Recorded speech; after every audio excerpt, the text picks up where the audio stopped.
gostem do que a gente vai trazer. Na realidade, se trata de um roadmap. E eu gostaria de iniciar com uma introdução do que o que está se desenhando para o Instituto de Tecnologia do Paraná.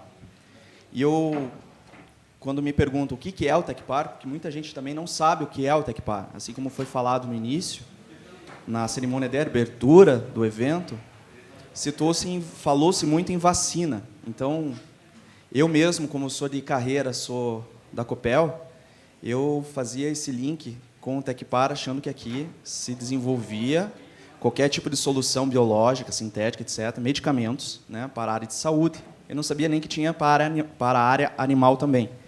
Mas o Tecpar ele é muito mais do que isso. Ele é o Instituto de Tecnologia do Estado do Paraná, né? Então, se a gente for fazer uma analogia, seria o MIT do Paraná?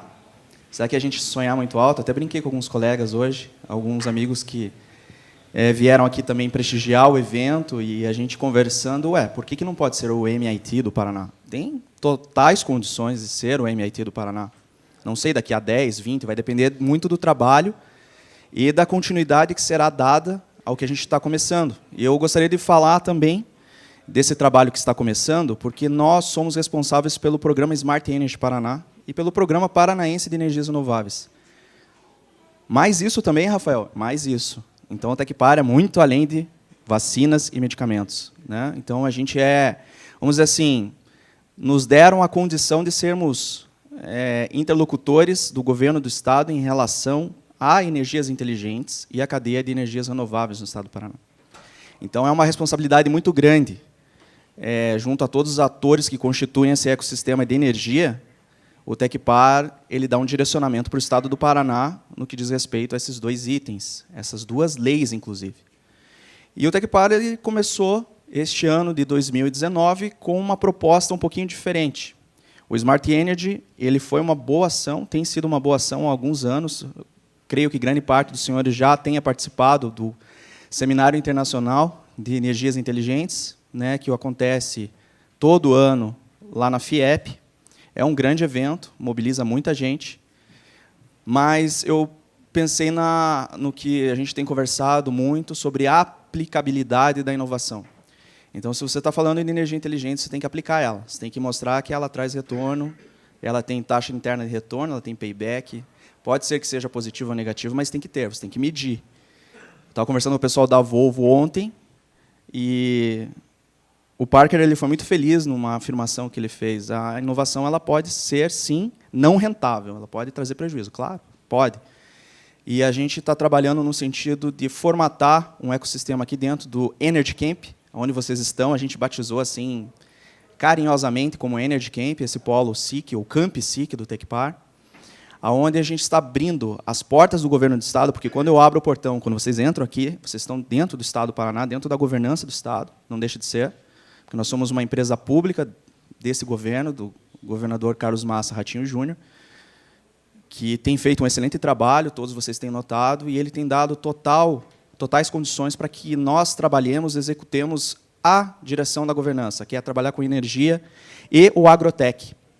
Então, nós estabelecemos que o Energy Camp aqui seria o refúgio, né, do Living Lab, que é nada mais, nada menos que uma proposta que americanos e europeus estabeleceram para testar tecnologias, principalmente tecnologias vocacionadas aos sistemas de energia.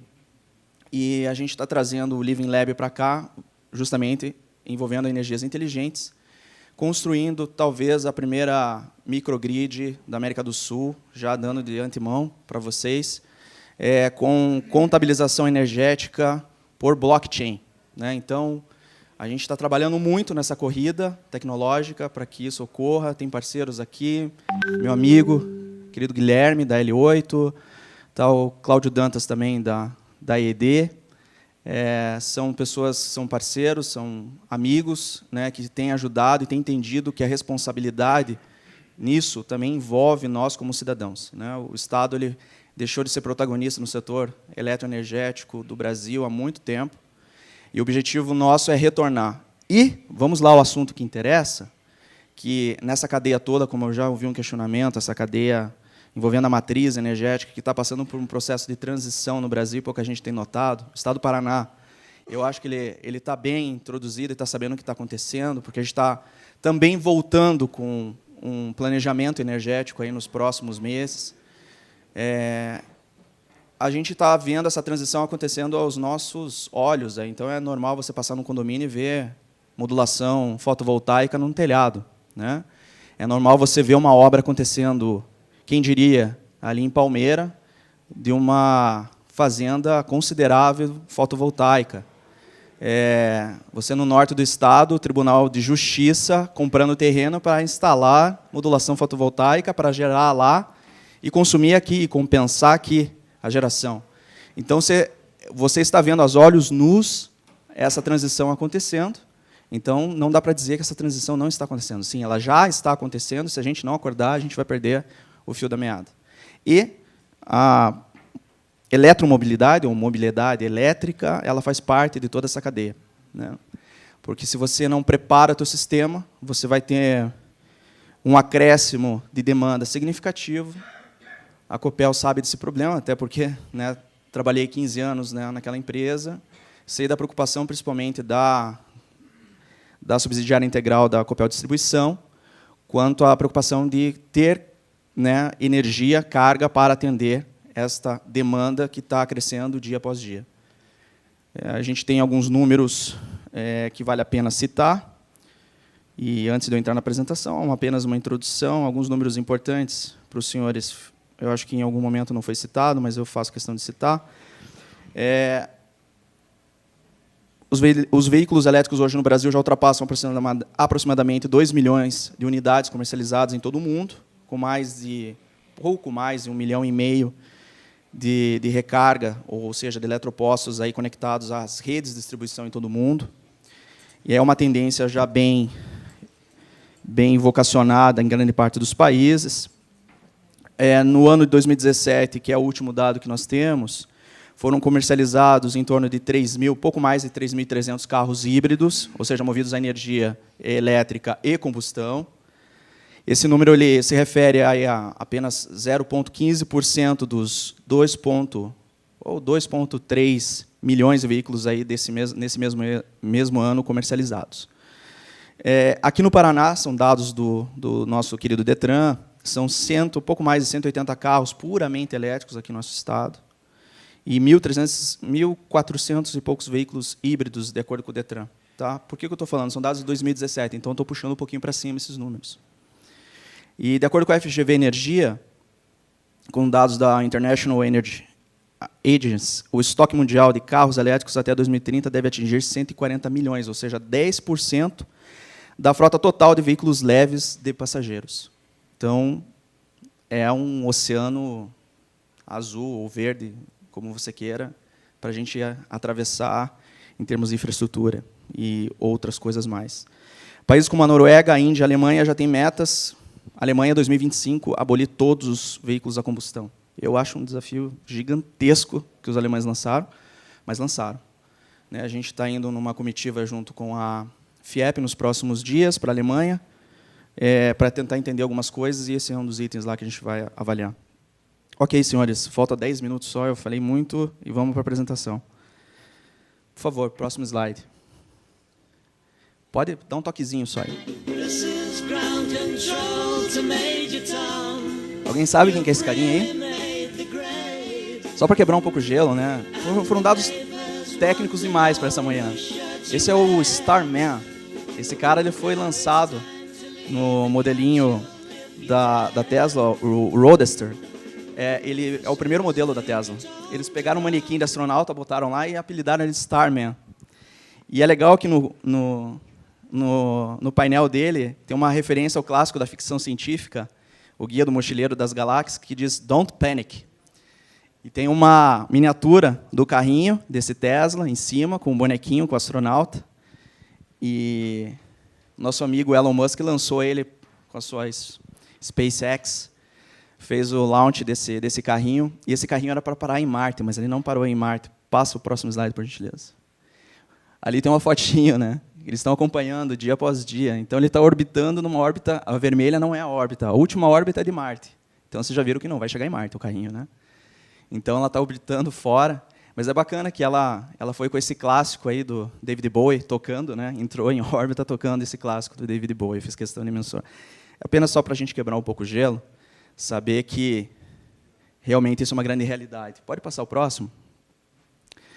Aí, para você ter uma ideia, o número de eletropostos hoje nos Estados Unidos só da Tesla. Tá? A Tesla, todo mundo sabe que vende veículos, vendia somente pela internet, ela tem aquelas lojas pop-ups, né, que são lojas que ficam nos... É normal você ir no mall lá nos Estados Unidos, você vê uma pop-up da Tesla, onde você entra, você vê o carro, você baba na Powerwall. Pô, você fica lá, você quer levar camiseta, você quer levar adesivo, você quer fazer a mala, né? O americano tem esse dom. Então, essas lojas, você entra, você vê o carro, você entra no carro, você quer levar para casa também. Só que cada compra, se você mora num município, uma cidadezinha pequena nos Estados Unidos, você adquire um S, um modelo 3, e você fala, você avisa no site da Tesla que você não tem infraestrutura de eletroposto, ele vai instalar eletroposto no seu município. Né? É uma outra realidade. Então, por isso que você vê um número grande, gigantesco de eletropostos assim. Né? Então, foge um pouquinho da nossa realidade, mas eu faço questão de demonstrar e mensurar que o desafio é grande. Né? Quando a gente fala de município, a gente fala de Curitiba. Então, o André Teles, antes de ir embora, ele mexeu comigo e falou assim, Rafael, o que a gente tem que fazer para que Curitiba se torne realmente uma cidade eletromóvel, né? Onde você tenha infraestrutura, só a infraestrutura será suficiente para isso? Ou a gente precisa de mais coisas? Pode passar o próximo? Essa foto eu tirei do site da Tesla, então você consegue lá, where you park on the road upon arrival. Ou seja, se você marca determinados pontos com frequência, a Tesla começa a observar que você tem uma rota pré-definida sempre para alguns lugares. E ela começa a ver que também outros usuários Tesla fazem aquela rota, ela começa a falar, opa, esse boteco aqui eu vou botar um carregador, um eletroposto. Então, esse daí, geralmente, os eletropostos são utilizados naquelas vias de descanso. Né? Você pega ali Orlando, Miami, já tem, você vai encontrar esse tipo de eletroposto. Você tem aqueles postos de gasolina no meio das duas vias, então você vai encontrar esse tipo de eletroposto lá. Pode passar. Esse é o modelo mais legal, a Mitsubishi lançou recentemente, também até compartilhei no meu Facebook lá. Tesla Power Everything. Esse é o futuro do prosumer, verdadeiramente, né? Do consumidor que gera a sua energia e absorve a sua energia, o cara que vai ficar off-grid. Tá? Então, você tem ali a Powerwall, as duas baterias de storage ali fora, já desenhadas com layout para que sejam arquitetônicas. Então, a Tesla não está pensando em empilhar baterias de segunda via estacionárias, que ainda tem 8 anos, 9 anos de uso. Não, não. Querem fazer um trabalho legal com designer para você colocar na tua casa, na tua residência. Utilizar o teu veículo também como storage, que é essa funcionalidade, que daí entra numa questão dos nossos inversores. Então, os técnicos que estão aqui presentes sabem a dificuldade que a gente está tendo ainda de lidar com esse tipo de inversão. A modulação fotovoltaica, seja a roof, ou seja a convencional, né, conectando e gerando esse sistema que veio para ficar. Eu gostaria de ter uma residência assim, não sei você, mas eu gostaria. Pode passar o próximo. Foi apenas uma introdução. Eu vou fazer um roadmap. Só tenho 5 minutos, eu tenho que passar muito rápido, um roadmap sobre a questão do uso do grafite, que vai desdobrar no grafeno, como aqui já foi falado e muito bem explicado pela professora CPQD de Campinas, um excelente instituto de pesquisa, que tem trabalhado nas mais diversas áreas, seja telecomunicações, seja o Smart Grid. Agora eu não sabia também que estão questão de storage, de baterias, excelente, assim como o nosso ISE, aqui a FIEP, que está construindo um prédio, não sei se a professora já viu, um grande prédio, e é um orgulho para os paranaenses que isso está sendo construído aqui no estado do Paraná. Ali vocês estão, só para as reservas de grafite, tem 2 quadros ali. No mundo, hoje, são 134 milhões de toneladas, 135 milhões de toneladas. O Brasil, teoricamente, seria a maior reserva do mundo, certo? E, do lado, você tem a produção do grafite, verdadeiramente, hoje, em torno de 925 1.000 toneladas, e a China disparada na média. Ou seja, nós temos muito também a correr. E, obviamente, todo o potencial do grafeno, que é a milésima da milésima da milésima parte do grafite, que eu já vou mostrar a proporcionalidade. Aí eu tenho a parte da produção e demanda, 70% do grafite, do mercado de grafite, está na China. Pode passar o próximo, querido? Tenho 70% sendo China, onde o floco do grafite, né, que é o grafite específico já para a indústria, 40% e 60% sem forma, constitui a matriz do nosso querido grafite, né, que ele tem grande quantidade de carbono puro e larga escala para a produção do flake, né? Então, qual que é a demanda hoje? 12 bilhões estimados de dólares, e um crescimento de 5% aí na última década. Pode passar, querido. Assim como eu falei, as baterias lítio-íon, eu tenho um gráfico comparativo dos veículos, eu acho interessante, né, mostrando ali a quantidade de grafite usada em quilos, em torno de 30 quilos ali o Chevrolet Volt, aproximadamente 60 quilos o Nissan Leaf e o Tesla Roadster. Para quem acha que a Tesla é sempre inovação, você pode estourar ali os 90 quilos de grafite utilizado já, né, o grafite sendo utilizado aí, porque eles estão com essa dificuldade, você vai ver no final, eu vou tentar chegar lá, o peso do veículo Tesla, ele é sua grande parte baterias. Tá? E o grafeno, eu acho que vale um dado destacar, que está ali embaixo, 1 milímetro de espessura corresponde a 3 milhões de folhas de grafeno. Então, 1 milímetro de carbono, de grafite corresponde a 3 milhões de folhas de grafeno. Então, você vê a espessura do grafeno. Tá? Então, essa proporcionalidade. Então, ela tem 1000 vezes a capacidade melhor de conduzir que o cobre, a corrente elétrica, 200 vezes mais forte que a estrutura normal da cadeia do metal, 10 vezes melhor a condutividade térmica, isso é muito importante, melhor que o cobre, obviamente, que é uma variável significativa para a eficiência da bateria, obviamente. Pode passar. Aí, análise de mercado das baterias, global, previsão 2022-2023, 60,7 bilhões e 200 gigawatt-hora sendo demandado pelas nossas baterias, que se dispõem ali no gráfico, nas cores, né, veículos elétricos, estacionárias, a parte de eletrônicos, Power Tools, né, que são as ferramentas aí que nós utilizamos no dia a dia, e outras aplicações. A gente vê que veículos elétricos ela cresce exponencialmente com o mercado. Ok? Pode passar. Aí é legal, mostra claramente o material 2D de carbono e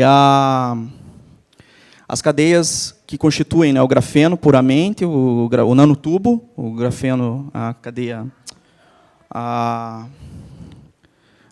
o modelo de carbono em formato de tubo, a bola de carbono, que é o C60, que a gente chama, que é o fulereno, e as nanofolhas que eu havia falado, que constituem o grafite, que são as pequenas películas de grafeno ali que constituem o grafite. Pode passar, por gentileza. Acho que vale destacar, eu vou pular, aqui são as principais constituintes materiais, as propriedades, mas vamos para a parte importante. Passa o próximo slide, que eu destaco os principais itens que estão ali em laranja, que estão relacionados à condutividade elétrica balística e à condutividade térmica, justamente pela eficiência, pelo gráfico, né, autonomia e eficiência. Isso são variáveis que têm que ser mostradas e deixam claro que o grafeno ele tem realmente um grau superior à utilização convencional. Pode passar. Aí, como já foi falado em outras apresentações, eu não vou me delongar. A lítio-íon e a chumbo ácida são baterias mais comuns nas baterias veiculares. Pode passar, querido? Eu tenho as baterias do futuro, a lítio-íon e a lítio-enxofre, a quantidade, né, no caso, de energia de watt-hora por quilograma, então tem uma proporcionalidade entre todas as baterias. Você vai ver que o grafeno somado ele dá um aumento significativo. Pode passar. Alguns desenvolvimentos atuais que foram muito bem linkados pelo professor também, quando ele fala que você tem novas baterias, você tem muita coisa sendo estudada com o grafeno. Esse é o lítio polímero, né, no caso, só que a nível ainda experimental, a nível laboratorial. Eu tenho aquela empresa Grabat, é uma empresa espanhola. Eu fiz questão de destacar empresas, porque se você pega essa referência, você começa a se aprofundar em alguns itens. E eu fiz questão de destacar esses fabricantes ainda laboratoriais, mas fabricantes incipientes, para a gente começar a acompanhá-los, porque eu tenho certeza que eles vão sair aí numa rota industrial na frente de muita coisa. A parte, pode passar? A parte dos desenvolvimentos, aí já vocacionando para o alumínio grafeno, já a utilização do laser para a produção dessa película de grafeno. Então, para você ter uma ideia, para você alcançar um maior grau de eficiência e, naquela cadeia carbônica, um grau mais avançado de precisão, você faz tudo a laser em laboratório. Também ainda em escala laboratorial. Pode passar, querido.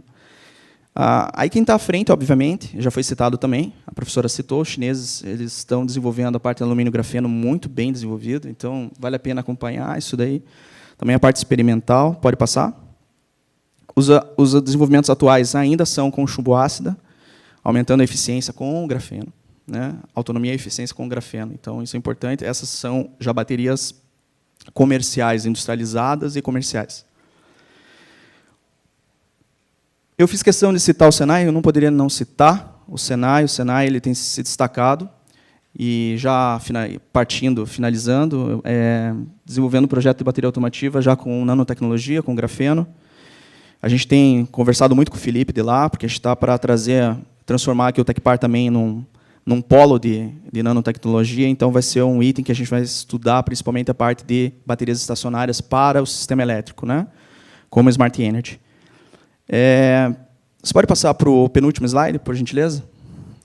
Aí, para fechar, os desenvolvimentos atuais, como eu falei, eu trouxe algumas empresas, até é bom a gente... porque eu tenho certeza, eu sempre tive muita curiosidade de saber quais empresas que estavam na vanguarda em relação a algumas tecnologias. A Finergy é uma empresa israelense, eles estão trabalhando com a bateria metal-ar.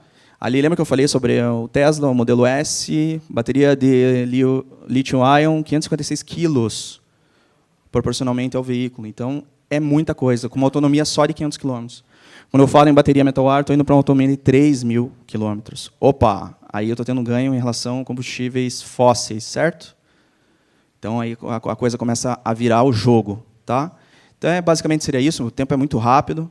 Eu agradeço desde já como anfitrião desse evento, organizado pela FRG, a todas as autoridades que passaram, ainda continuam aqui conosco. Meu muito obrigado em nome do presidente do Tecpar, do Fábio Camarota, do nosso governador, Carlos Massa Ratinho Júnior, que tem subsidiado tudo isso em função justamente dessa isenção dos impostos. Eu acho que isso vai alavancar exponencialmente a cadeia de veículos elétricos no estado do Paraná. Não só isso, também a geração distribuída a gente tem brigado, né? A gente sabe que a gente só assinou, foi um dos últimos estados a assinar e se conveniar ao CONFAS 16/2015, mas é um sonho a gente ir um pouquinho mais avante, como foi Minas Gerais e Santa Catarina, senão a gente vai ficar para trás. Tá? Contem sempre com o Tecpar. Sou Rafael, estou como diretor de tecnologia de indústria e inovação. Então, o que vocês precisarem, quiserem saber mais a respeito do Living Lab que está sendo estruturado aqui, sobre Smart Energy, sobre tudo o que a gente está fazendo, por favor, fiquem à vontade, entrem em contato. O meu muito obrigado. Obrigado, Rafael. Daqui a pouquinho você volta aqui para as perguntas e respostas aqui, tá bom? Muito obrigado.